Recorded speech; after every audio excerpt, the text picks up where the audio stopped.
किचनमध्ये नमस्ते. मी बनवते लाडू. इथे अर्धा किलोचं लाडू बनवते. तर शेंगदाणा येत नाही ते छान असं भाजून घ्यायचं. स्लो गॅसवर शेंगदाणा भाजल्यानंतर आहे ना पूर्णपणे छान असं लागतं आणि टिकतात पण 1 ते 2 महिने टिकतात. शेंगदाणा असं छान असं भाजलेलं आहे ते काढून घेते. हे पूर्णपणे अर्धा किलो आहेत शेंगदाणं. आणि हे शेंगदाणा आहेत ना भाजल्यानंतर आहे ना फॅनच्या खाली चांगलं थंडा करून घ्यायचं.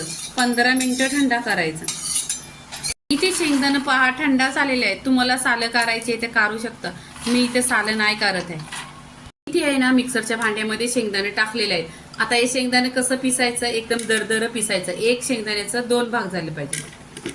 शेंगदाणा छान असं मिक्सरला वाटून घेतलेलं आहे. तळे ठेवलेली आहे त्याच्यामध्ये 1 चमचा घी टाकायचा.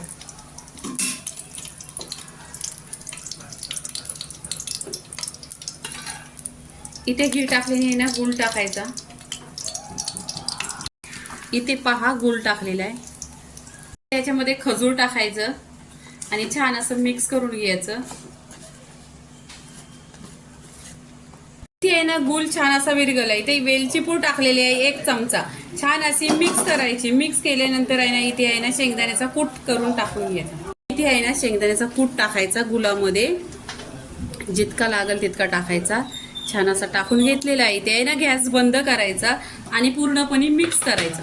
इथे पहा छान असं मिक्स करून घ्यायचं आणि लवकर होतो. 10 मिनिटात असं लाडू होतात. इथे आहे ना हे लाडूचा पूर्णपणे मिक्स केलेला आहे ना. इथे असं तुमच्याकडे जर लाकडाचं काय असलं तर त्याच्यावर किंवा ताटावर घ्यायचं. आता मी तुम्हाला लाडू कसं बनवतात ते दाखवतो. इथे लाडू छान असा बनलेला आहे बघा. पूर्णपणे असा गोल बनलेला आहे.